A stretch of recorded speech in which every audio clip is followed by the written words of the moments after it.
सांद्रता अने दबाण बेनी आपणे चर्चा करी गया। हवे रासायणिक प्रक्रियानी अंदर जे संतुलन स्थिति स्थापायेली छे ए संतुलन स्थितिनी अंदर जो निष्क्रिय वायु उमेरीए तो संतुलन स्थिति में शू फेरफार थाय। दाखला तरीके मानो हूँ एक रासायणिक प्रक्रिया लઉં છું। आ रासायणिक प्रक्रिया है N2 gas plus 3H2 gas it gives an take 2 ammonia gas. आ बधुं वायु अवस्थानी अंदर है। जो आ रासायणिक प्रक्रियानी अंदर आपणे निष्क्रिय वायुओनो उमेरो करीए तो शुं थाय। आ एक बंध पात्र एनी अंदर आ घटको छे। हवे आनी अंदर हूँ निष्क्रिय वायु उमेरो छुं। निष्क्रिय वायु बराबर। दाखला तरीके मानो कि आनी अंदर हूँ नियोन उमेरू तो आ रासायणिक प्रक्रिया संतुलन अचळांक में एनी संतुलन स्थिति में शू फेरफार थाय। तो जो आनी अंदर आपणे नियोन उमेरीए तो आनी संतुलन स्थितिनी अंदर अथवा तो जे रासायणिक प्रक्रिया थई छे रासायणिक प्रक्रिया में कोई पण प्रकारनो फेरफार न थाय। शा माटे? कारण के निष्क्रिय वायु छे। आ निष्क्रिय वायु उमेरवाथी आनुं दबाण वधतुं नथी, आनुं दबाण वधतुं नथी, आनुं दबाण वधतुं नथी। बधाना पार्शियल प्रेशर छे ने सरखा ज रहे छे। मानो कि आपणे एक परिस्थितिनी अंदर विचारी लईए कि आनुं दबाण 1 बार छे, आनुं दबाण 3 बार छे, आनुं दबाण 2 बार छे। आवुं में धारी लीधुं। बराबर? रेडी? तो कुल दबाण आपणने आनुं केटलुं मळशे? तो आनुं जे कुल दबाण आपणने मळशे ए कुल दबाण केटलुं मळशे? 6 बार मळशे। रेडी? हवे जो आनी अंदर तमे 1 बार यानी 1 मोल नियोन आपणे आनी अंदर नाखी दईए कि जेने लईने 22.4 लीटर कदनुं आपणे पात्र लई लईने एसटीपी लई लईए तो आने लईने 1 बार दबाण थतुं होय तो जो आ 1 बार दबाणवाळो आनी अंदर नाखी दईए तो कुल दबाण केटलुं थई जाय? 6 बारनी जग्याए 7 बार। तो आ 1 बार तमे एनी अंदर नाखो तो कुल दबाण जे 6 बार थतुं हतुं ने एनी जग्याए 7 बार थई जाय। तो दबाण वधे। दबाण वधे तो दबाणनी असर थाय के न थाय? न थाय। शुं काम न थाय? कारण के कुल दबाण वधे छे पण आनुं पार्शियल प्रेशर छे ने पार्शियल प्रेशर में फेरफार न थाय। कम्पेरिटिवली एना जे पार्शियल प्रेशर आपणने जे जोवा मळता होय ने ए ज जोवा मळे। अने वास्तवमां ए रासायणिक प्रक्रिया माटे आपणे केपी नी वात करीए तो केपी तो आपणने शुं मळशे? पार्शियल प्रेशर ऑफ एमोनियानो स्क्वेर ना छेदमां partial pressure of N2 into partial pressure of H2 नी 3 घात। एटले जो निष्क्रिय वायुनो आपणे उमेरो करीए तो कुल दबाणनी अंदर 100% वधारो थाय पण जे ते घटकना आंशिक दबाण छे ए आंशिक दबाणमां एवो फेरफार न आवे। यानी एनु जे केपीनु मूल्य है केपीनु मूल्य तो केवुं रहे? अचळ ज रहे। एलानी अंदर पार्शियल प्रेशर है पार्शियल प्रेशरनी अंदर एवी रीतनो जे छे ए कदाच चेन्ज थाय कि जे चेन्ज ने लईने एनु केपीनु मूल्य जे रहेतुं हतुं ए केपीनु मूल्य अचळ रहे। यानी आ जे संतुलन अचळांक छे ए संतुलन अचळांकनुं मूल्य निष्क्रिय वायुना उमेराने लईने एनी अंदर कोई पण प्रकारनो फेरफार करे नहीं। क्लियर आटली वात? ओके। पण निष्क्रिय वायु कोने कहेवाय? कि जे वास्तव में ए रासायणिक प्रक्रिया अंदर निष्क्रिय हो भाग न लेतो होय ने। जे वास्तव में ए रासायणिक प्रक्रिया अंदर भाग न लेतो होय ने। हवे मानो कि ने आपणे जे छे आनी प्रक्रिया करीए एक्सेनोननी F4 साथे प्रक्रिया करीए F2 2F2 साथे प्रक्रिया करीए अने एनाथी XeF4 बनावी नाखीए अने पछी तमे एम कहो कि आमां हुं निष्क्रिय वायु एक्सेनोन उमेरूं तो फेरफार थाय। तो हाँ, कारण के ध्यान राखजो एक्सेनोन भले निष्क्रिय वायु रह्यो पण आ प्रक्रियानी अंदर ए निष्क्रिय वायु नथी। आ प्रक्रियानी अंदर ए प्रक्रियक छे। समझाणी वात? यानी आपणे निष्क्रिय वायुनो उमेरो करीए तो पण एना पी टोटलनी अंदर फेरफार थशे। पी टोटल एनो चेन्ज थशे पण एनुं जे केपी छे केपीनुं मूल्य अचळ रहेशे। एना केपीना मूल्योनी अंदर फेरफार नहीं थाय कारण के केपीना मूल्य माटे अहीं आपणे शुं लेवुं पड़े? Partial pressure. अने एना जे पार्शियल प्रेशर छे ए पार्शियल प्रेशर तमे मापो। अहींया शरूआतमां एनुं पार्शियल प्रेशर केटलुं मळतुं होय? तो 1/6 मळतुं होय। हवे एनुं पार्शियल प्रेशर केटलुं मळतुं होय? 1/7 मळतुं होय कारण के कुल जे छे ए 7 थई गया ने। बराबर? तो एनुं पार्शियल प्रेशर 1/7 मळतुं होय। एवी ज रीते आना पार्शियल प्रेशर में चेन्ज थाय आना पार्शियल प्रेशर नी अंदर चेन्ज थाय अने जे संतुलन स्थिति आपणे मळे ए संतुलन स्थितिए आपणे केपी नी किंमत केवी मळे? अचळ मळे। क्यारे? एना वास्तविक परिणामों आपणे ज्यारे आपेला होय त्यारे। यानी मानो कि तमे प्रयोग कर्यो अने प्रयोगने अंते आनी अंदर जे संतुलन स्थिति प्राप्त थई छे ए संतुलन स्थिति आपणे लईए अने ए संतुलन स्थितिए तमने जे केपीनी किंमत मळे छे ए केपीनी किंमत मळ्या पछी तमे एनी अंदर निष्क्रिय वायुनो उमेरो करो तो पण एना केपीना मूल्योमां कोई पण प्रकारनो फेरफार थाय नहीं। एना केपीनुं मूल्य चढ़े। देखी रीते सीधुं एनुं दबाण वधे पण एनुं दबाण वधे एटले दबाणनी इफेक्ट जे छे पार्शियल प्रेशर उपर जे छे ए आवशे पण ए पार्शियल प्रेशर एवी रीते चेन्ज थशे के जेथी एना केपीना मूल्य केवा रहेशे? अचळ रहेशे। એટલે નિષ્ક્રિય વાયુ ઉમેરો તો કેપીના કિંમતની અંદર અથવા સંતુલન અચળાંકના કિંમતની અંદર કોઈ પણ પ્રકારનો ફેરફાર થાય નહીં. અને બીજી વસ્તુ કે નિષ્ક્રિય કોને ગણશું કે એ વાયુ રાસાયણિક પ્રક્રિયાની અંદર ભાગ લેતો હોવો જોઈએ નહીં. અને જો વાસ્તવમાં કોઈ એવી રાસાયણિક પ્રક્રિયા તમે લ્યો કે જેમાં નિષ્ક્રિય વાયુ પ્રક્રિયક અથવા નિપજ તરીકે ઉત્પન્ન થતો હોય પછી તમે એની અંદર વળી પાછો એ ઉમેરો તો ન્યા આ લાગુ ન પડે, કારણ કે ન્યાય નિષ્ક્રિય વાયુ ન ગણાય, એ કાં પ્રક્રિયક હોય ને કાં નિપજ હોય. રેડી? તો આ રીતે નિષ્ક્રિય વાયુનો ઉમેરો કરી અને આપણે સંતુલન ઉપર એનો અભ્યાસ કરી શકીએ. હવે એના પછી આપણે વાત કરીએ તાપમાનની. તાપમાનની સંતુલન સ્થિતિ ઉપર શું અસર થાય? તો સૌથી પહેલાં તો આપણે એ વસ્તુ જાણીએ છીએ કે આ જે સંતુલન અચળાંક કેસી છે એ કેસી ટી પર આધારિત હોય. આપણે આગળ જોતા હતા કે કેસીનું મૂલ્ય હોય ને તો શરૂઆતની સાંદ્રતામાં ગમે એ ફેરફાર કરો કેસીનું મૂલ્ય અચળ રહે, કારણ કે કેસીનું મૂલ્ય પ્રક્રિયક અથવા નિપજની જે શરૂઆતની સાંદ્રતા હોય, ઇનિશિયલ કોન્સન્ટ્રેશન હોય એનાથી એ સ્વતંત્ર હોય. પણ એ વસ્તુ આમાં ન લાગુ પડે, કારણ કે આગળ આપણે સંતુલન અચળાંકની લાક્ષણિકતામાં ભણી ગયા કે આ સંતુલન અચળાંકની લાક્ષણિકતામાં આપણને શું જોવા મળે છે? તો એનો જે સંતુલન અચળાંક કેસી છે ને એ કેસી તાપમાન ઉપર આધારિત હોય. તમે તાપમાનમાં બદલાવ કરો તો સંતુલન અચળાંક કેસી બદલાઈ જાય અથવા કેપી બદલાઈ જાય.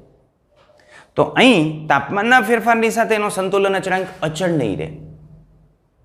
બરાબર? એટલે આગળનામાં આપણે જે કમ્પેરિઝન કરતા હતા એ કેસીના મૂલ્યો સાથે આપણે કમ્પેરિઝન કરી શકીએ કે ભાઈ સાંદ્રતામાં તમે ગમે એ ફેરફાર કરો કેસીના મૂલ્યમાં ફેરફાર ન થાય. પણ અહીંયા એવી રીતે આપણે ફેરફાર નહીં કરી શકીએ. તાપમાન તું વધારી દે કેસી મૂલ્યમાં કંઈ ફેરફાર નહીં થાય, કારણ કે ખોટું છે. કારણ કે અહીંયા તાપમાનમાં આપણે ફેરફાર કરીએ એટલે સંતુલન અચળાંકની કિંમત બદલાશે, કારણ કે આ સંતુલન અચળાંક જે છે એ તાપમાન ઉપર આધારિત હોય. ચાલો, તો અહીં તાપમાન આધારિત આપણે રાસાયણિક પ્રક્રિયાની વાત કરીએ તો તાપમાન આધારિત આપણને બે પ્રકારની રાસાયણિક પ્રક્રિયા જોવા મળે. એમાં એક રાસાયણિક પ્રક્રિયા છે એ ઉષ્મા શોષક હોય અને એક રાસાયણિક પ્રક્રિયા ઉષ્મા ક્ષેપક હોય. તો ઉષ્મા શોષક રાસાયણિક પ્રક્રિયા અને ઉષ્મા ક્ષેપક રાસાયણિક પ્રક્રિયા. તો આ બે પ્રકારની રાસાયણિક પ્રક્રિયા આપણને જોવા મળશે. એકને આપણે શોષક કહીએ છીએ, એકને આપણે ક્ષેપક કહીએ છીએ. જો રાસાયણિક પ્રક્રિયા ઉષ્મા શોષક પ્રકારની હોય તો એના માટે ડેલ્ટા એચની કિંમત પોઝિટિવ હોય, અને જો રાસાયણિક પ્રક્રિયા ઉષ્મા ક્ષેપક પ્રકારની હોય તો એના માટે ડેલ્ટા એચની કિંમત નેગેટિવ હોય. ઉષ્મા શોષક રાસાયણિક પ્રક્રિયા હોય તો એમાં ઉષ્માનું શોષણ થાય, ક્યુનું શોષણ થાય. શોષણ થાય એટલે આ જે ક્યુ છે એ પ્રક્રિયકની માફક વર્તે. કેની માફક? પ્રક્રિયકની માફક વર્તે. અને પ્રક્રિયકની માફક વર્તે તો ક્યુ ઘટે. જેમ જેમ સમય પસાર થતો જાય એમ ક્યુ ઘટે.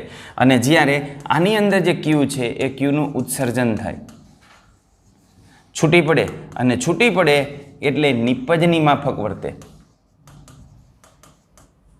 અને નિપજની માફક વર્તે એટલે આ પ્રક્રિયા દરમિયાન ઉષ્મા છૂટી પડે છે, માટે ઉષ્માની અંદર ક્યુના મૂલ્યોની અંદર જે છે એ વધારો થાય, એની ઉષ્મા વધતી જાય. જે ટેમ્પરેચર હોય ટેમ્પરેચર કરતાં ટેમ્પરેચર વધશે પ્રક્રિયા પૂરી થશે ત્યારે.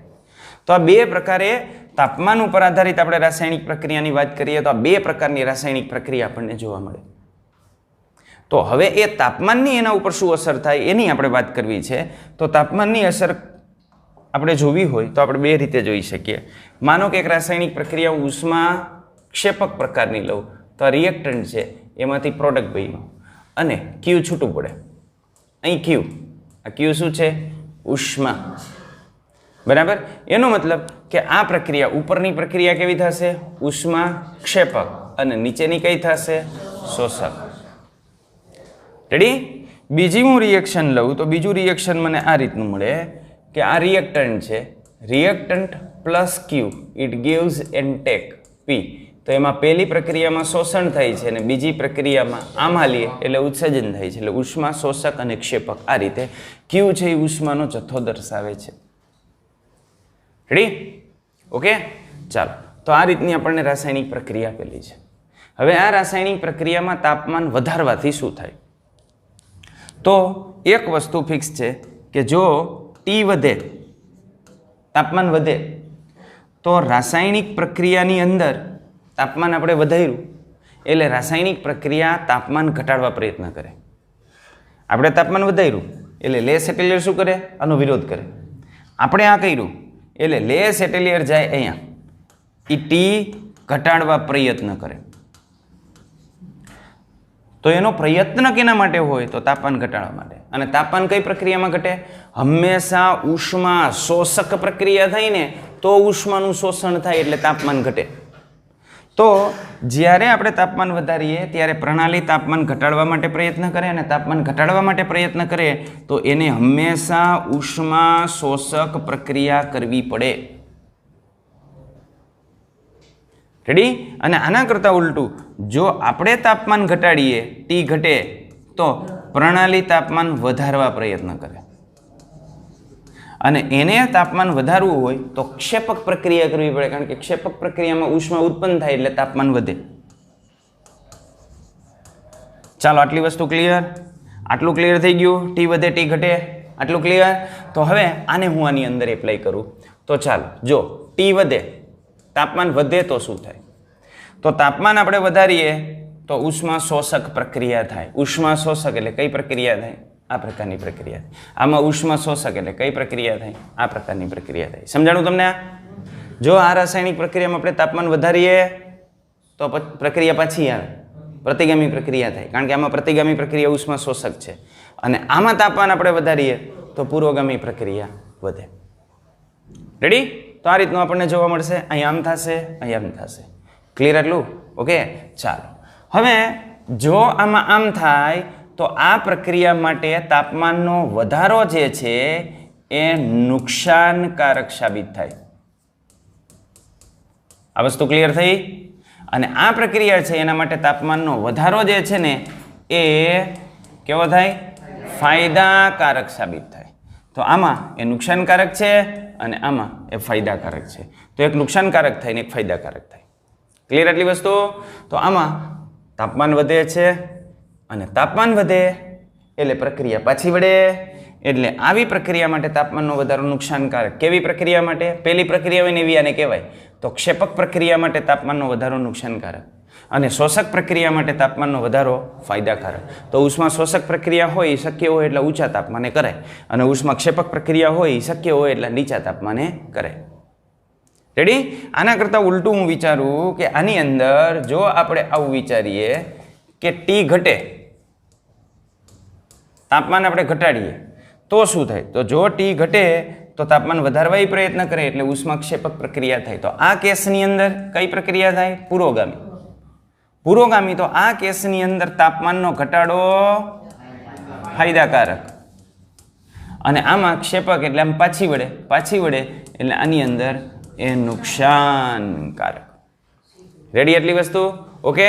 તો આને આધારે તાપમાનને આધારિત બે પ્રકારની રાસાયણિક પ્રક્રિયા હોય. ઉષ્મા શોષક રાસાયણિક પ્રક્રિયા હોય, ઉષ્મા ક્ષેપક રાસાયણિક પ્રક્રિયા હોય. એકમાં તાપમાનનો વધારો ફાયદાકારક હોય, એકમાં તાપમાનનો ઘટાડો ફાયદાકારક હોય. રેડી? ઓકે. તો આ રીતનું આપણને આની અંદર જોવા મળે. ચલો, હવે હું ત્યાંથી તમને આગળ લઈ જાઉં છું. હું એક મસ્ત મજાની જે છે એ પ્રક્રિયા લખું છું. એવી પ્રક્રિયા લખું છું કે જે પ્રક્રિયા રંગીન હોય, કારણ કે રંગીન હોય તો આપણે જોઈ શકીએ. બરાબર? બાકી તો આપણને ખબર ન પડે. ભાઈ હું એમ કહું આની અંદર જે છે એ માનો કે બેન્ઝીન છે, એ બેન્ઝીનની અંદર મેં ક્લોરીન નાખ્યું, બેન્ઝીનની અંદર ક્લોરીન નાખવું અને નીચે LCl3 નાખું, એમાંથી ક્લોરોબેન્ઝીન બનાવું, તો નો બેન્ઝીનમાં કલર હોય, નો ક્લોરોબેન્ઝીનમાં કલર હોય, બેમાંથી એક કલર ન હોય તો તમારે જે સોલ્યુશન થઈ કેવું રહે? લિક્વિડ જેવું જ રહે. જે પ્રવાહી હોય ને, પાણી હોય ને એના જેવું જ લાગે. પહેલાં એવું લાગે ને પછી એવું લાગે. બરાબર? પણ જેમાં કલરમાં ફેરફાર થતો હોય તો ખબર પડે કે ના, પહેલા કલર આવો હતો, હવે કલર આવો થયો, આ બદલાણું. સમજાય છે? તો રંગીન પ્રક્રિયા આપણે લઈએ. રંગીન પ્રક્રિયાની અંદર હું આ પ્રકારની પ્રક્રિયાનો જે છે એ સમાવેશ કરું. આ N2O4. રેડી? N2O4 અને આ NO2. આ જે પ્રક્રિયા છે એ પ્રક્રિયાની અંદર આ રંગવિહીન હોય. કેવો હોય? આ રંગવિહીન હોય અને આનો કલર બ્રાઉન કલરનો હોય. સામાન્ય રીતે ખુલ્લા પાત્રની અંદર આપણે જ્યારે આને રાખીએ ને ત્યારે 0 ડિગ્રી સેન્ટીગ્રેડ તાપમાને આપણને આ મળે, રંગવિહીન. અને 100 ડિગ્રી સેન્ટીગ્રેડ તાપમાને આપણે લઈ જઈએ ને ત્યારે આપણને બ્રાઉન કલર મેક્સિમમ મળે. આવી એની લાક્ષણિકતા હોય. આ પ્રતિગામી પ્રક્રિયા. હવે જો હું આ પ્રક્રિયા આમ લખું તો આને આધારે હું લખી શકું ટી વધે એમ આ પ્રક્રિયા થાય, આમ જાઉં એમ ટી ઘટે. રેડી? ઓકે. તો આ પ્રક્રિયા પેલી જે પ્રક્રિયા છે ને કઈ થશે ઉષ્મા શોષક, બીજી પ્રક્રિયા કઈ થશે ઉષ્માક્ષેપક. બરાબર. જો આ પ્રક્રિયાને હું ઊંધી કરી નાખું તો NO2 લઉં અને NO2 માંથી N2O4 બનાવી નાખું તો એ ઉષ્માક્ષેપક પ્રક્રિયા થઈ ગઈ. સમજાણી? ટેક્સ્ટ બુકમાં તમને એમ આપી છે NO2 માંથી N2O4 બનાવે છે તો એમાં પુરોગામી પ્રક્રિયા કઈ થશે ઉષ્માક્ષેપક. ઠંડુ પાડશો એમ એનું નિર્માણ થશે અને હું અહીંથી શરૂઆત કરું છું તો આમ થશે. ક્લિયર આટલી વસ્તુ? ઓકે. ચાલો હવે જુઓ, માનો કે હું એક ચંબુરાજ લઉં. આ એક ચંબુરાજ, આ ચંબુરાજની અંદર મેં ભર્યા છે N2O4. આ N2O4 ભર્યું છે પણ આને હું રાખું છું 10 ડિગ્રી સેન્ટીગ્રેડ તાપમાને. કેટલું? 10 ડિગ્રી સેન્ટીગ્રેડ તાપમાને. ક્લિયર? ઓકે. ચાલો હવે અહીંયા બીજો ચંબુરાજ લઉં. આ બીજો ચંબુરાજ, એની અંદર હું ભરી દઉં NO2 પણ આને હું રાખું 90 ડિગ્રી સેન્ટીગ્રેડ તાપમાને, 90 ડિગ્રી સેન્ટીગ્રેડ તાપમાને. પાત્ર થોડુંક મોટું લઉં. Okay ready? આમ 90 ડિગ્રી આની અંદર રાખવું એટલે આમાં કલર આપણને કેવો જોવા મળે? બ્રાઉન. આની અંદર જો N2O4 હોય ને તો રંગવી. પણ માનો કે ક્યાંક મેં 10 ડિગ્રી સેન્ટીગ્રેડ તાપમાન રાખ્યું છે, ક્યાંક NO2 ઉત્પન્ન થઈ ગયો હોય ને તો થોડોક બ્રાઉન કલર આવશે. પણ અહીંયા NO2 ની માત્રા વધારે છે એટલે બ્રાઉન કલરની જે ઇન્ટેન્સિટી છે એ વધારે છે, અહીંયા બ્રાઉન કલરની તીવ્રતા ઓછી હશે અથવા રંગવિહીન હશે. રેડી? ટેમ્પરેચર ઉપર ડિપેન્ડેડ હોય. સાવ તમે જે છે એ આઈસ બાથની અંદર મૂકી દો અને 0 ટેમ્પરેચર અથવા એના કરતાં નીચું તાપમાન લઈ લ્યો તો એ રંગવિહીન થઈ જાય. ક્લિયર? આ રીતની વાસ્તવિક પ્રક્રિયા છે. તો આને હું રાખું છું તો આમાં સંતુલન સ્થિતિ કેવી રીતે સ્થાપિત થશે? તો આમાં સંતુલન સ્થિતિ આ રીતે સ્થાપિત થાય. આમાં પહેલા આ પ્રક્રિયા થાય અને એમાંથી ઉત્પન્ન થાય NO2 અને પછી એમાં સંતુલન સ્થિતિ પ્રાપ્ત થઈ હોય. આમાં પહેલા આ પ્રક્રિયા થાય, N2O4 બનશે અને પછી સંતુલન સ્થિતિ પ્રાપ્ત થાય. રેડી? ક્લિયર આટલું? હવે નવું એક ડબલું લઉં. આ નવું એક ડબલું, આ ડબલાને આમાં લઉં. તમને ખબર ને તાપમાનમાં ફેરફાર થાય એટલે આકારમાં ફેરફાર થાય. હા, પછી વળી પાછું એવું વિચારતા નહીં આનું વધ્યું એ તો સમજાણું, ઓલાનું કેમ ઘટ્યું? અરે ભાઈ એ તો આમ ચંબુ મોટો કર્યો છે એટલે, બાકી ખુદ છે. ચાલો હવે હું આને આમાં નાખું તો આનું તાપમાન હું લઈ લઉં માનો 50 ડિગ્રી સેન્ટીગ્રેડ તાપમાન. તો આને આમાં નાખું તો તાપમાન વધ્યું. તાપમાન વધે એટલે કઈ પ્રક્રિયા થાય? આ પ્રક્રિયા થાય. આ પ્રક્રિયા થાય એટલે આની અંદર સંતુલન સ્થિતિ પ્રાપ્ત થાય. N2O4 એમાંથી ઉત્પન્ન થઈ જાય 2NO2. રેડી? તો ત્યાંથી ઉત્પન્ન થઈ ગયું 2NO2. તો આ રીતે 2NO2. ચલો ક્લિયર? આને હું આમાં નાખું તો પાછી પ્રક્રિયા વડે હતું કોણ? NO2. એમાંથી શું ઉત્પન્ન થાય? N2O4 ઉત્પન્ન થાય અને સંતુલન સ્થિતિ પ્રાપ્ત થાય.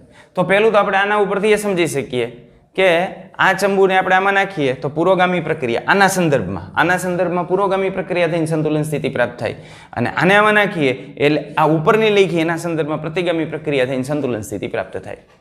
રેડી? તો એક તો આપણે ઓલી સંતુલનની લાક્ષણિકતા સમજાવી શકીએ કે પુરોગામી અથવા પ્રતિગામી કોઈ પણ પ્રક્રિયા થઈને સંતુલન સ્થિતિ પ્રાપ્ત કરવાનું વલણ ધરાવતું હોય.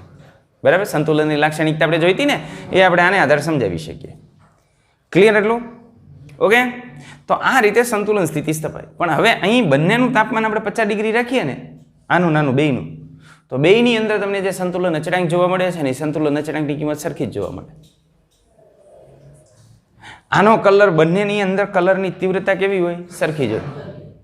પણ જો આનું તાપમાન 50 ડિગ્રી છે એની જગ્યાએ હું 80 કરી નાખું તો બંનેનો કલર વધે, બંનેનો કલર ડાર્ક થાય. પણ 50 એની જગ્યાએ 30 કરી નાખું તો હોય એના કરતાં બંનેનો કલર ઘટે. સમજાય છે? તો તાપમાનની સંતુલન ઉપર અસર થાય. કારણ કે માનો કે આ પ્રક્રિયાને અનુલક્ષીને હું જે છે એ આનો કેપી કેસી લઈ લઉં તો આનો સંતુલન અચળાંક કેપી અથવા સંતુલન અચળાંક કેસી હું લઉં તો મને કેસી આમ મળે NO2 ની સાંદ્રતાનો સ્ક્વેર ના છેદમાં N2O4 ની સાંદ્રતા. ક્લિયર? તો અહીં તાપમાન જ્યારે વધારે હોય ત્યારે NO2 ની સાંદ્રતા વધારે હોય, NO2 ની સાંદ્રતા વધારે હોય એટલે અંશનું મૂલ્ય વધારે હોય, તો અહીંયા કેસીનું મૂલ્ય કેવું મળે? વધારે મળે. પણ જો તાપમાન ઓછું હોય તો કેસી ઘટે, એટલે તાપમાન ઉપર આધારિત હોય. આમાં કેસીનું મૂલ્ય અચળ ન રહે. ક્લિયર? તો તાપમાન આધારિત આપણે પ્રક્રિયાની વાત કરીએ તો એમાં સંતુલન અચળાંકનું મૂલ્ય અચળ નથી રહેતું. એમાં તાપમાનમાં આપણે વધારો કરીએ ઘટાડો કરીએ એ રીતે સંતુલન સ્થિતિ બદલાતી હોય છે. હવે જો આના કરતાં હું ઉલટું કરું, માનો કે પહેલાં હું આ ડબલાની અંદર મૂકી દઉં, આ 50 ડિગ્રી સેન્ટીગ્રેડ તાપમાનની અંદર 2 ચંબુ મૂકી દઉં એની અંદર, તો બેની અંદર કલર આપણને હરખા જ લાગે, બરાબર?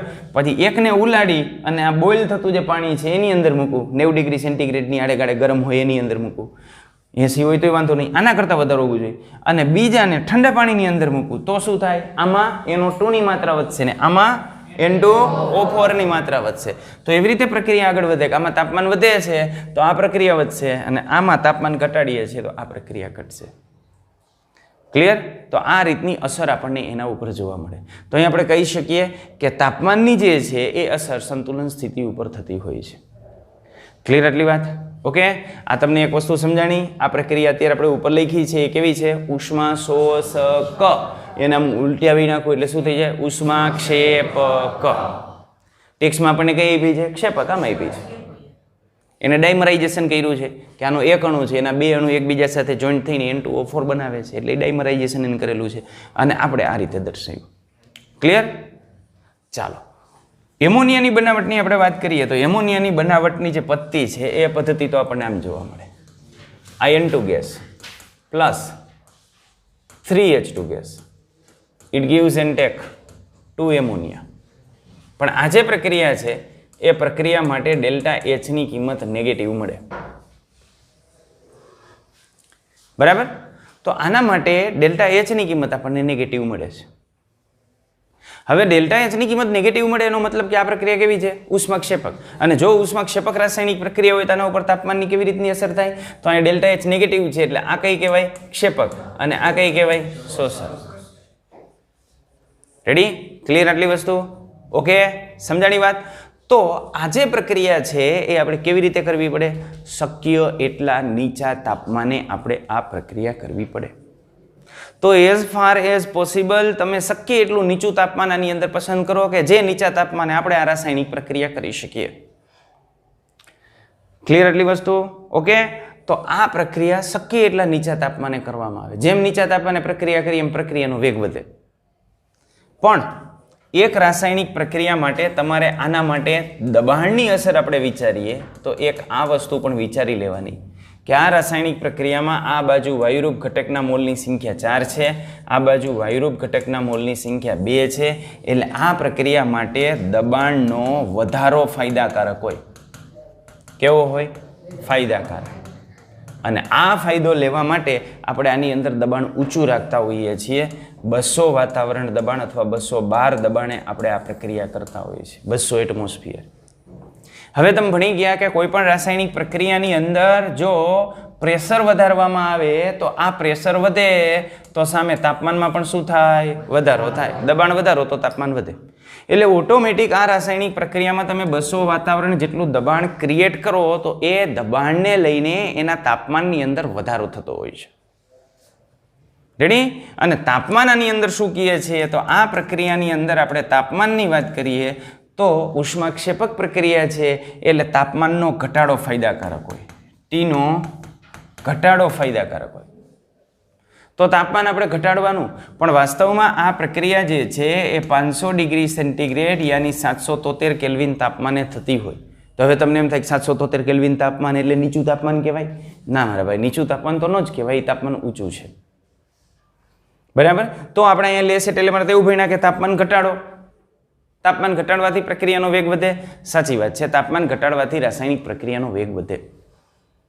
પણ રાસાયણિક પ્રક્રિયા માટે તાપમાન એક એવું પરિબળ છે કે જેમાં તમે લ સેટેલિયરનો સિદ્ધાંત સંપૂર્ણ લાગુ નથી પાડી શકતા.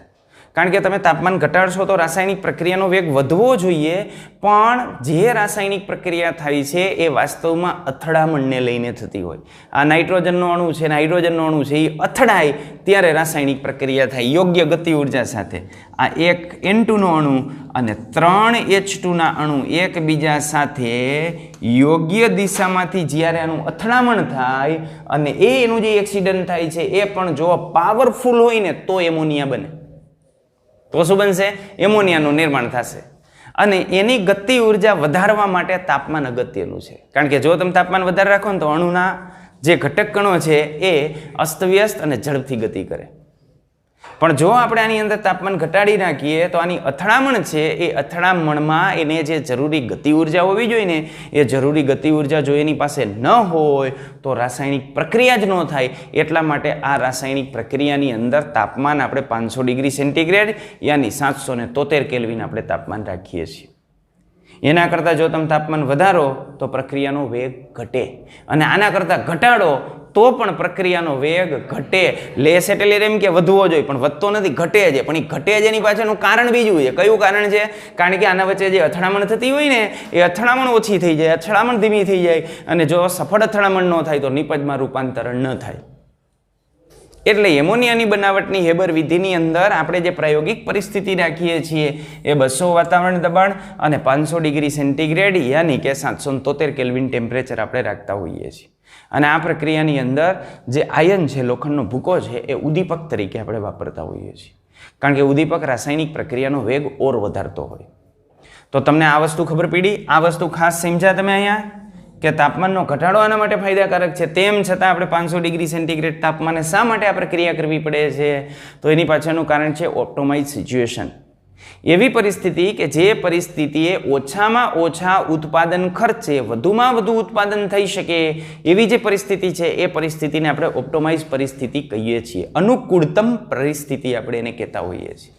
તો ઇન્ડસ્ટ્રીની અંદર જે રાસાયણિક પ્રક્રિયા કરવામાં આવતી હોય એ એવી પરિસ્થિતિની અંદર કરવામાં આવતી હોય કે જ્યારે ખર્ચ ઓછામાં ઓછો થાય અને ઉત્પાદન વધુમાં વધુ મળે. બરાબર? બાકી આપણે આની અંદર આગળ ભણી ગયા હતા કે આની અંદર જે એમોનિયા ઉત્પન્ન થાય છે એને પ્રવાહી અવસ્થામાં રૂપાંતરિત કરી અને હજુ આપણે દૂર કરતા રહીએ તો રાસાયણિક પ્રક્રિયાનો વેગ આપણે ઓર વધારી શકીએ. તો ઉષ્મા શોષક અને ઉષ્માક્ષેપક પ્રકારની જે રાસાયણિક પ્રક્રિયા હોય એ રાસાયણિક પ્રક્રિયાની અંદર આની આ રીતની અસર થતી હોય. હવે આપણે કોબાલ્ટની વાત કરીએ તો કોબાલ્ટનું એક સંકીર્ણ સંયોજન હું લઉં છું. આ કોબાલ્ટનું સંકીર્ણ સંયોજન છે CO+2, એનું એકવા સંકીર્ણ સંયોજન. આનું જે એકવા સંકીર્ણ સંયોજન છે એની અંદર આપણે Cl- ઉમેરું છું. આની અંદર Cl- ઉમેરીએ એટલે 9 સંકીર્ણ સંયોજન એનું બને. CO, Cl4, આની ઓક્સિડેશન અવસ્થા +2, આની -4 બધા થઈને એટલે ઉપર આવશે -2 સંકીર્ણ સંયોજન બન્યું. ટેટ્રાક્લોરાઇડો કોબાલ્ટેટ 2 સંકીર્ણ આયન આપણે એને કહીએ છીએ. અને 6 જે પાણીના અણુ છે એ 6 પાણીના અણુ છૂટા પડ્યા આ લિક્વિડ ફોર્મમાં. આ 21 દર્શાવી દઈએ તો કોઈ પ્રશ્ન જ નથી, કારણ કે એમાં પાણી આવી ગયું હોય. ઓકે, હવે આનું આપણે જે છે એ લઈએ તો આ એકવા સંકીર્ણ સંયોજન છે. આમાં સામાન્ય તાપમાને આપણે લઈએ તો સામાન્ય તાપમાને એની અંદર આ આપણને જોવા મળે. સામાન્ય તાપમાને અને જો એને ઠંડુ કરીએ યાની T ઘટાડીએ તો આપણને આ CO+2 આપણને જોવા મળશે. આ જે CO+2 આપણને જોવા મળે છે એનો રંગ આપણને મળે છે ગુલાબી. કેવો રંગ હોય? ગુલાબી. અને આ જે છે એનો એ વાદળી રંગનો હોય, બ્લુ રંગનો હોય, ભૂરો કલર હોય. તો આ ભૂરા કલરનું છે. હવે તમે જો એની અંદર તાપમાન ઘટાડશો ને તો તાપમાન ઘટાડવાથી કઈ દિશામાં પ્રક્રિયા આગળ વધશે? ગુલાબી રંગમાં રૂપાંતરિત થશે. અને તાપમાન વધારશો તો આ જે ગુલાબી રંગ છે એ ગુલાબી રંગ વાદળી રંગની અંદર રૂપાંતરિત થશે. તો આ પ્રકારની પ્રક્રિયા આપણને આની અંદર જોવા મળશે. તો રંગ પરિવર્તનને આધારે આપણે ઓળખી શકીએ. અને ઓલા ભાઈએ જે પૂછ્યું એનું પાછળનું કારણ આ છે ભાઈ કે કોઈ પણ પ્રક્રિયા તમે લ્યો ને, કોઈ પણ પ્રક્રિયા, તો એ પ્રક્રિયા હંમેશા ઉષ્મા શોષક અથવા ક્ષેપક હોય જ. આ પ્રક્રિયા છે ને તો આમાં એક પ્રક્રિયા ઉષ્મા શોષક હોય ને તો એની પ્રતિગામી પ્રક્રિયા હોય ને એની વિરોધી જ હોય. આ પેલી કઈ છે? ક્ષેપક, કારણ કે એમાં ઉષ્મા ઉત્પન્ન થાય છે. તો એની પ્રતિગામી લ્યો ને તો એમાં ઉષ્મા વપરાતી જ હોય એટલે એ શોષક જ થાય. તો હવે આને ક્ષેપક કેવી કે શોષક કેવી? પુરોગામી હોય ને એવી કેવી? પુરોગામી કઈ છે? ક્ષેપક. એટલે આ રાસાયણિક પ્રક્રિયાનું ઉષ્મા ક્ષેપક પ્રકારની પ્રક્રિયા કહેવાય. અને આ પ્રકારની પ્રક્રિયામાં જોઈએ એક શોષક છે ને એક ક્ષેપક છે. કેશું કેવી? પુરોગામી પ્રક્રિયા જે છે ને એવી ગણશું. રેડી? તો આમાં પુરોગામી પ્રક્રિયા કઈ છે? શોષક. તો એને આપણે ગણશું શોષક. ક્લિયર? ઓકે, ચાલો. અને આમાં જે રંગીન ગુણધર્મ જોવા મળે છે એ રંગીન ગુણધર્મનું કારણ શું હોય? તો આ જે Cl છે ને એને લિગેન્ડ કહેવાય. આપણે ધોરણ 12 ની અંદર 9મા ચેપ્ટરની અંદર એની વાત કરશું કે અહીંયા H2O જોડાયેલો છે કોબાલ્ટની આજુબાજુ. ધોરણ 12 ની અંદર ચેપ્ટર નંબર 9 સવર્ગ સંયોજનો. અહીંયા એકવા લિગેન્ડ જોડાયેલો છે, અહીંયા Cl લિગેન્ડ જોડાયેલો છે. એકવા કરતાં Cl લિગેન્ડ છે ને એ Cl લિગેન્ડ અને એકવા લિગેન્ડ આની પ્રબળતામાં ફેરફાર હોય. પાણી કરતાં Cl માઇનસ છે ને નિર્બળ લિગેન્ડની અંદર આવે. અને નિર્બળ લિગેન્ડ આવે ત્યારે એની અંદર જે કક્ષકો હોય એમના વચ્ચે શક્તિનો તફાવત ઓછો હોય. અને શક્તિનો તફાવત ઓછો હોય એટલે જે જનરેટ થતી ઉર્જા છે એ ઉર્જા કેવી હોય? ઓછી હોય. એટલે કલરની અંદર ફેરફાર આવશે. આ વાદળી રંગ દર્શાવશે અને આનો જે ગુલાબી રંગ જોવા મળે છે એ એની અંદર જે એકવા સંકીર્ણ સંયોજન છે એને લઈને છે. હજી આ એકવાની જગ્યાએ તમે એમોનિયા ઉમેરી દો, લિગેન્ડ તરીકે એમોનિયા નાખી દો ને તો હજુ એનો કલર જે છે એ બદલાઈ જાય. એટલે આમાં રહેલો કલર સંક્રાંતિ ધાતુ આયનની ઓક્સિડેશન અવસ્થા ઉપર આધારિત હોય અને સાથે સાથે એની સાથે જોડાયેલા જે લિગેન્ડ છે એના ઉપર આધારિત હોય. ઓકે, ચાલો. એટલે આ રીતે આપણે જોઈ શકીએ. હવે આપણે જઈએ કુલ દીપકની અંદર. કુલ દીપક, ઉદ્દીપક. ઉદ્દીપકની અંદર આપણે શું કહીએ છીએ? તો ઉદ્દીપક વિશે આપણે એટલી વાત તો કરી ગયા કે કોઈ પણ રાસાયણિક પ્રક્રિયા હોય તો એ રાસાયણિક પ્રક્રિયાની અંદર જો આપણે યોગ્ય ઉદ્દીપકનો ઉપયોગ કરીએ તો આ યોગ્ય ઉદ્દીપક રાસાયણિક પ્રક્રિયાનો વેગ વધારે. કઈ પ્રક્રિયાનો વેગ વધારે? બંનેનો. પુરોગામી અને પ્રતિગામી બંને પ્રક્રિયાનો વેગ વધારે. અને જો એ બંને પ્રક્રિયાનો વેગ વધારે તો શું થાય? તો એ બંને પ્રક્રિયાનો વેગ વધારે છે એટલા માટે એની અંદર જે સંતુલન સ્થિતિ પ્રાપ્ત થશે એ સંતુલન સ્થિતિમાં કોઈ પણ પ્રકારનો ફેરફાર નહીં થાય. માનો કે પહેલાં આપણે કોઈ પણ રાસાયણિક પ્રક્રિયા લઈએ, રિએક્ટન્ટ અને પ્રોડક્ટ, એના વચ્ચે સંતુલન સ્થિતિ આ જગ્યાએ પ્રાપ્ત થતી હોય. માનો હું વિચારું છું કે 60% એ સંતુલન સ્થિતિ પ્રાપ્ત થઈ અને આ સંતુલન સ્થિતિ પ્રાપ્ત કરવા માટે એને 100 મિનિટના સમયની જરૂર પડી. બરાબર? પણ જો આ રાસાયણિક પ્રક્રિયા છે એ રાસાયણિક પ્રક્રિયાની અંદર આપણે યોગ્ય ઉદ્દીપકનો ઉપયોગ કરીએ, આની અંદર યોગ્ય ઉદ્દીપક આપણે વાપરીએ. ઉદ્દીપક હંમેશા યોગ્ય હોવો જોઈએ, કારણ કે એક રાસાયણિક પ્રક્રિયામાં જે ઉદ્દીપક તરીકે વર્તતો હોય એ બીજી રાસાયણિક પ્રક્રિયામાં ઉદ્દીપક તરીકે ન વર્તતો હોય એવું પણ બને. અને મોટાભાગે ઉત્સેચકની અવસ્થાની અંદર એ બધા યુનિક હોય. એક માટે જે વપરાય એ બીજા માટે ન વપરાય. સેલ્યુલોઝના જલ વિભાજન માટે તમારે સેલ્યુલેજ જ લેવો પડે. સમજાય છે? ત્યાં સેલ્યુલેજની જગ્યાએ તમે એમાઇલેજ લ્યો તો ભેગું થાય નહીં. બરાબર? માલ્ટેજ લ્યો તોય ભેગું ન થાય. માલ્ટેજ હોય તો એ તમારે માલ્ટોઝના જલ વિભાજનમાં જ વાપરવો પડે, બીજી જગ્યાએ ન ચાલે. તો આની અંદર જો આપણે યોગ્ય ઉદ્દીપક વાપરીએ ને તો સંતુલન સ્થિતિ તો 60% જ પ્રાપ્ત થાય છે. પણ આ સંતુલન સ્થિતિ પ્રાપ્ત કરવા માટેનો સમય જે આમાં 100 મિનિટ હતો ને એની જગ્યાએ કદાચ એવું બને કે એ લેસ ધેન 100 મિનિટ આપણને જોવા મળે. કારણ કે શા માટે? તો આ ઉદ્દીપક આપણે વાપરશું એટલે ઉદ્દીપક બંને રાસાયણિક પ્રક્રિયાના વેગ વધારશે. પુરોગામી પ્રક્રિયાનો વેગ વધશે, પ્રતિગામી પ્રક્રિયાનો વેગ વધશે. બરાબર? સમજાય છે વાત? તો આ ઉદ્દીપક પુરોગામી અને પ્રતિગામી બંને પ્રક્રિયાના વેગ વધારશે અને બંને પ્રક્રિયાના વેગ વધારશે પણ સંતુલન સ્થિતિ ઉપર અસર નહીં કરે. એટલે સંતુલન અચળાંક કેસીનું મૂલ્ય નહીં બદલાય. આની અંદર સંતુલન અચળાંકનું મૂલ્ય અચળ રહેશે. તમે ઉદ્દીપક વાપરો કે ન વાપરો એના મૂલ્યોની અંદર કોઈ પણ પ્રકારનો ફેરફાર ન થાય. પણ એ બંને પ્રક્રિયાના વેગ જે છે એ વધારે છે એટલે સંતુલન સ્થિતિ ઝડપથી પ્રાપ્ત થાય. અહીં 100 મિનિટ લાગતી હોય તો અહીં 100 મિનિટ કરતાં ઓછો સમય લાગે. તો આને આધારે આપણે એવું કહી શકીએ કે એવી રાસાયણિક પ્રક્રિયા કે જે રાસાયણિક પ્રક્રિયા માટે કેસીના મૂલ્યો ઊંચા હોય. કેસીના મૂલ્યો ઊંચા હોય એનો મતલબ શું? એવી રાસાયણિક પ્રક્રિયા કે જે રાસાયણિક પ્રક્રિયામાં પ્રક્રિયકનું નિપજમાં વધુ પ્રમાણમાં રૂપાંતરણ થતું હોય એવી રાસાયણિક પ્રક્રિયા માટે સંતુલન અચળાંકની કિંમત ઊંચી મળે અને સંતુલન અચળાંકની કિંમત ઊંચી મળતી હોય તો એના માટે ઉદ્દીપકનો ઉપયોગ કારગત નીવડે. પણ માનો કે આ રાસાયણિક પ્રક્રિયા છે એ રાસાયણિક પ્રક્રિયા 10% થતી હોય, અહીંયા શરૂઆતમાં જ 10% થતી હોય તો આ રાસાયણિક પ્રક્રિયામાં ઉદ્દીપક વપરાય નહીં. કારણ કે તમે ઉદ્દીપક વાપરો તો પ્રક્રિયા કેટલી થવાની? 10% જ થવાની. સંતુલન સ્થિતિ તો એ જ જગ્યાએ પ્રાપ્ત થશે. એટલે જે રાસાયણિક પ્રક્રિયા માટે સંતુલન અચળાંકના મૂલ્ય નીચા હોય ને એવી રાસાયણિક પ્રક્રિયા માટે ઉદ્દીપકનો ઉપયોગ કારગત નીવડતો નથી. તો ઉદ્દીપક માત્ર ને માત્ર આપણે એવી રાસાયણિક પ્રક્રિયા માટે જ આપણે વાપરીએ છીએ કે જે રાસાયણિક પ્રક્રિયા માટે કેસીના મૂલ્યો ખૂબ ઊંચા હોય.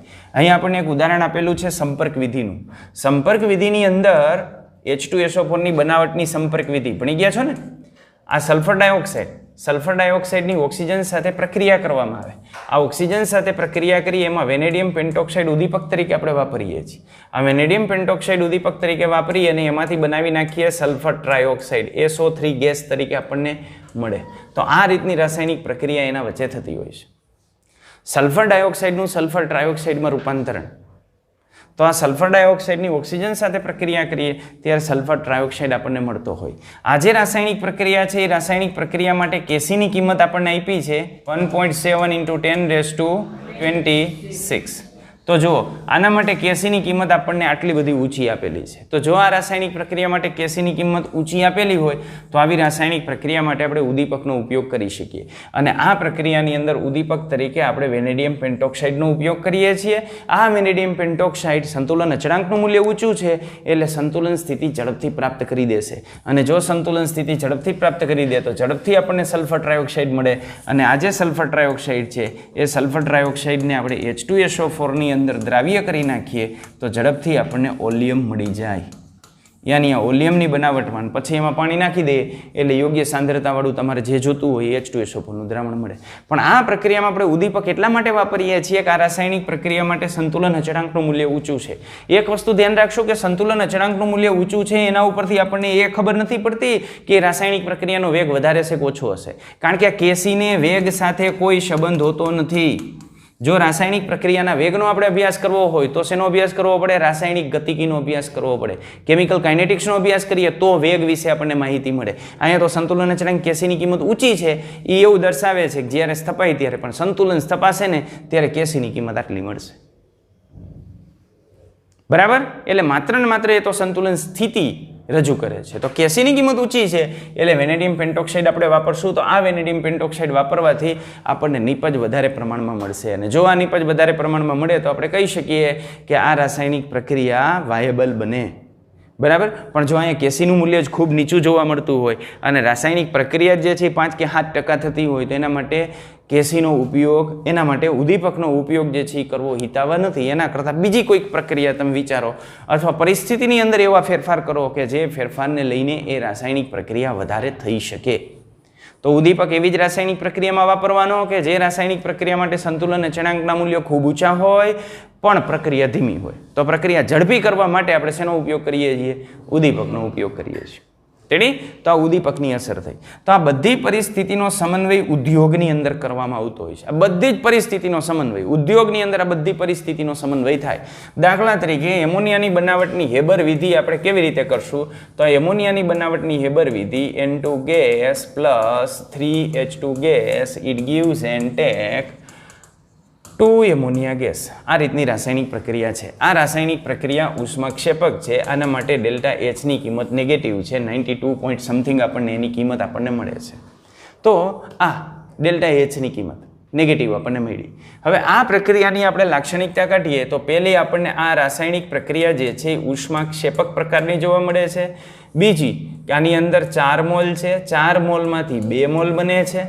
એટલે વાયુરૂપ ઘટકોના મોલની સંખ્યા 4 માંથી 2 મોલ બને છે. આ વસ્તુ આપણને ખ્યાલમાં આવે છે. તો આને લઈને આ પરિસ્થિતિની અંદર આપણે શું કરશું? તો પેલું આપણે આનો ઉપયોગ કરી અને વધુ નિપજ મેળવવા માટે આની અંદર વધુ નિપજ મેળવવા અથવા તો ઝડપથી નિપજ મેળવવા માટે આપણે શું કરશું? તો પેલું ઊંચા દબાણે આપણે પ્રક્રિયા કરશું. બરાબર. એટલે આ પ્રક્રિયા ઊંચા દબાણે કરશું. તો દબાણ આપણે કેટલું આની અંદર પસંદ કરીએ છીએ? તો 212 અથવા 200 વાતાવરણ દબાણે આપણે આ પ્રક્રિયા કરતા હોઈએ છીએ. પછી આની અંદર ઉષ્માક્ષેપક છે. તો ઉષ્માક્ષેપક રાસાયણિક પ્રક્રિયા છે એટલે શક્ય એટલા નીચા તાપમાને આપણે રાસાયણિક પ્રક્રિયા કરીએ છીએ. 200 વાતાવરણ દબાણ આપણે જ્યારે લાગુ પાડીએ ત્યારે ઓટોમેટિક એનું દબાણ, એનું તાપમાન વધી જ ગયું હોય. તો તાપમાન આપણે એવું પસંદ કરીએ કે જેથી એની પ્રક્રિયાનો વેગ આપણને મેક્સિમમ મળે. તો અહીં તાપમાન આપણે રાખીએ છીએ આ પ્રક્રિયા માટે 500 ડિગ્રી સેન્ટીગ્રેડ યાની 773 કેલ્વિન તાપમાને આપણે પ્રક્રિયા કરતા હોઈએ છીએ. અહીં લેયસ એટેલિયર એવું કહે છે કે ઉષ્માક્ષેપક પ્રક્રિયા માટે હજુ તમે તાપમાન ઘટાડો તો રાસાયણિક પ્રક્રિયાનો વેગ વધશે, પણ એ અથડામણ સિદ્ધાંત એની ના પાડે છે. કારણ કે જો હવે તમે તાપમાન આના કરતાં ઘટાડશો ને તો લેયસ એટેલિયર ભલે એમ કે પ્રક્રિયાનો વેગ વધશે, પણ એની અથડામણ બંધ થઈ જશે ને અથડામણ ઓછી ગતિ ઉર્જાથી થશે ને તો નિપજમાં જ રૂપાંતરણ નહીં થાય, રાસાયણિક પ્રક્રિયા જ બંધ થઈ જશે. સંતુલનની વાત તો દૂર રહી. પછી આ રાસાયણિક પ્રક્રિયાની અંદર યોગ્ય ઉદ્દીપક ઉમેરી દો. તો આ રાસાયણિક પ્રક્રિયાની અંદર આયનનો ઉદ્દીપક તરીકે આપણે ઉપયોગ કરતા હોય એફીના પાવડરનો. ઘણી બધી પ્રક્રિયાઓની અંદર આયનના જે ઓક્સાઇડ છે એફીના ઓક્સાઇડ, એ ઓક્સાઇડનો પણ ઉદ્દીપક તરીકે ઉપયોગ કરવામાં આવતો હોય છે. એટલે આયનના ઓક્સાઇડ પણ ઉદ્દીપક તરીકે વપરાતા હોય આ પ્રત્યેની અંદર, અને એફી છે એ પણ ઉદ્દીપક તરીકે વર્તતા હોય છે. ક્લિયર? તો આ રીતે આ જે પ્રક્રિયા ઉદ્યોગની અંદર જ્યારે કરવાની હોય ત્યારે આપણું માત્ર ને માત્ર એક જ આપણે અંતિમ પરિણામ જોઈએ છે, અને એ પરિણામ એ છે વધુમાં વધુ નિપજ આપણને કેમ મળે અને ખર્ચ ઓછામાં ઓછો કેવી રીતે થાય. તો ઓછામાં ઓછા ખર્ચે વધુમાં વધુ નિપજ મળે એને ઓપ્ટોમાઇઝ પરિસ્થિતિ કહેવાય. અને આ બનાવટની એમોનિયાની બનાવટની હેબર વિધિમાં ઓપ્ટોમાઇઝ પરિસ્થિતિ આવી હોય 200 વાતાવરણ દબાણે 773 કેલ્વિન તાપમાને, અને આયન ઉદ્દીપકની હાજરીમાં આપણે એની પ્રક્રિયા કરતા હોય. અહીં આયનનો પાવડર આપણે લેતા હોઈએ છીએ જેથી એની સક્રિયકારક સપાટીનું ક્ષેત્રફળ વધુ હોય. તો આવી રીતે ઉદ્યોગની અંદર આ બધા પરિણામો જે છે એ પરિણામોને અંતે એવી પરિસ્થિતિ નક્કી કરવામાં આવે કે જ્યાં વધુમાં વધુ નિપજ આપણને મળી શકે અને ઉત્પાદન ખર્ચ ઓછામાં ઓછો થાય. એને આપણે ઓપ્ટોમાઇઝ પરિસ્થિતિ કહીએ છીએ. ચાલો રેડી, અહીં આપણે રાખીએ છીએ. હવે આપણે આયોનિક સંતુલન અથવા દ્રાવણમાં સંતુલનની હવે આપણે ચર્ચા કરશું. ઓકે, અત્યાર સુધી જે છે એ સાદા સંતુલનની આપણે વાત કરતા હતા. હવે દ્રાવણમાં સંતુલન અથવા તો આયોનિક સંતુલન છે એની આપણે ચર્ચા કરશું. એને આધારે એસિડ અને બેઝના જુદા જુદા જે નિયમો છે એ નિયમોની ચર્ચા કરશું. પછી ક્ષાર જોશું, બફર દ્રાવણ જોશું, પછી કેટલાક અલ્પદ્રાવ્ય ક્ષારની દ્રાવ્યતાની આપણે વાત કરશું, પછી આપણે ચેપ્ટર પૂરો કરશું. ઓકે.